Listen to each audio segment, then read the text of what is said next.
եմ հասկանալ, այսօր ինչի՞ չեք գնացել, օրինակ Սուրբ Ամենափրկիչ եկեղեցի։ Ես անկեղծ չեմ հիշում նման բան, ոչ որևիցե կոնկրետ պատճառ չի եղել, կարող է ինչ-որ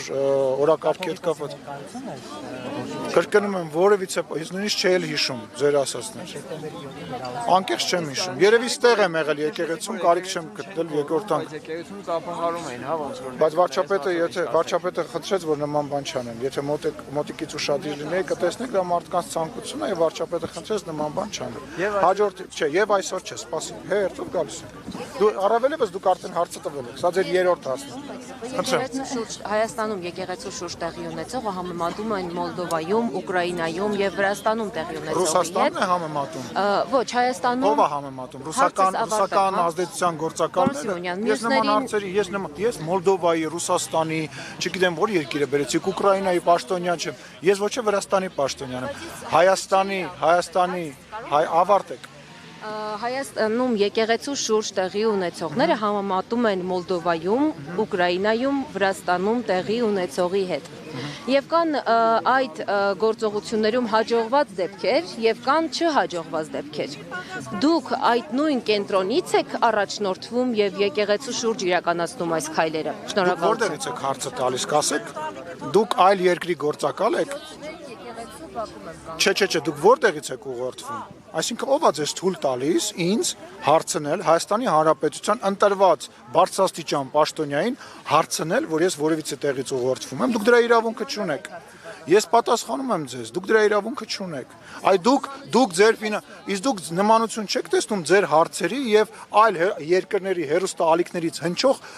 պրոպագանդիստական դրույթների մասին։ Նմանություն չեք տեսնում, չեք նկատում, որ դուք ուրիշ երկրի գործակալների թելն եք հյուր։ Իսկ դուք որտեղից եք ֆինանսավորվում։ Ձեր ֆինանսավորումը պարզ է։ Կասեք որտեղից եք ֆինանսավորում, ասեք։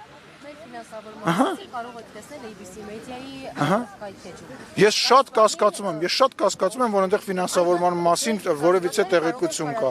Ես կստուգ եմ, պարտադիր կստուգ եմ։ Ես պատասխանեցի ձեր հարցին։ Ես պատասխանեցի, դուք իրավունք չունեք Հայաստանի Հանրապետության բարձրաստիճան պաշտոնյային նման մեղադրանք ներկայացնել։ Այդ ձեր մեղադրանքները, ձեր անցկացրած զուգահեռները Մոլդովայի, Ուկրաինայի, Վրաստանի հետ անցկացնում են այն երկրի լրատվամիջոցները, որոնք ուզում են Հայաստանի Հանրապետությունում իշխանություն փոխեն, որոնք ուզում են Հայաստանի Հանրապետությունում այնպիսի իշխանություն լինի, որպեսզի գնա իրանց երկիր, դաբրո ստանա իրանցից, որ այստեղ իշխանությունը տենց չի եղել ու չի լինել։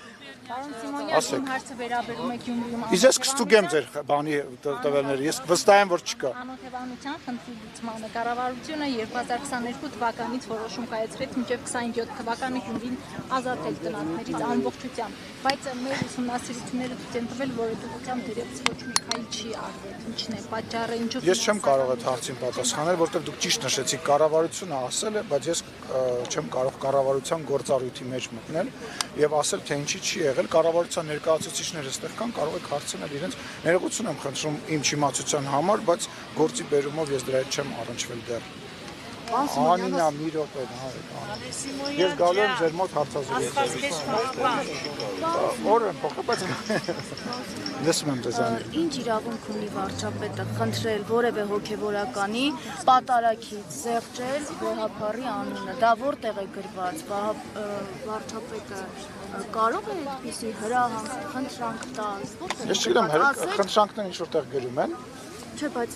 ինքը իրավունք չունի, դա եկեղեցու ներքին խնդիրն է։ Դա ձեր գնա, լավ, բարի, միգուցե, սահմանությամբ գրածա վարչապետը ոչ մեկին խնդրելու իրավունք չունի։ Ես կարծում եմ, եթե դուք ինձ բան խնդրեք կամ ես ձեզ բան խնդրեմ, անկախ դրանից դուք լրագրող եք, ես պաշտոնյա եմ, դա մեր որոշելիքն է, այլ ոչ թե սահմանության մեջ գրելու կամ չգրելու բան է, հա։ Դա դուք գնահատական եք տալիս, որը ես չեմ կիսում, հարցրեք այն մարդկանց, ովքեր որ խնդրել են, հարցրեք այն մարդկանց, ովքեր որ այդ խնդրանքին արձագանքել են։ Պարոն Սիմոնյան, ըստ էության իշխանությունը այստեղ չկարողացավ իր սցենարով պատարագ կազմակերպել եւ պարտադրված էր այլ թեմից հոգեվորական հետը բերել, սա թերևս աննախադեպ է շրջիկ հոգեվորականով պատարագի գալը, ինչպես կմեկնաբանեք, Շիրակցի 24 հոգեվորականից 29 հոգեվորականից որևէ մեկը։ Իսկ ով ասեց, որ ինչ-որ սցենար կա, ձեզ դուք անընդհատ ձեզ թվում է, չէ, մի րոպե։ Ձեզ ինչ-որ թվում է, տենց ինչ-որ A4 ֆորմատի թղթի վրա կամ A3 ֆորմատի վրա գրած ինչ-որ սցենար կա, որով տենց հիմա նայում ենք, ասում ենք հիմա դու սա կասես, ոչ, սա հավատքին, լսեք, սա հավատքին վերաբերվող գործընթաց է եւ հա ցանկություն կա որ սենս լինի, ցանկություն կա միգուցե կարող է լինի որ նենց լինի, բայց իրականությունը, այլ իրականությունը այլը կարող է լինել։ Այսինքն ինչ ենք ուզում դրանով արձանագրել։ Ենթադրենք ձեր հարցի պատասխանը այո է կամ ենթադրենք ձեր հարցի պատասխանը ոչ է։ Եվ կանեք որ Շիրակում օրինակ 29 հոգեբորական Ես կարծում եմ, որ եկել է ժամանակը, որ մենք արդեն մայր թոր էջմիածնում անցկացնենք հաջորդ պատարակը, դա իմ անձնական կարծիքն է։ Չգիտեմ վարչապետը ինչ կարծիք ունի դրա մասին։ Ես կարծում եմ, որ եկել է ժամանակ այնտեղ անցկացնել։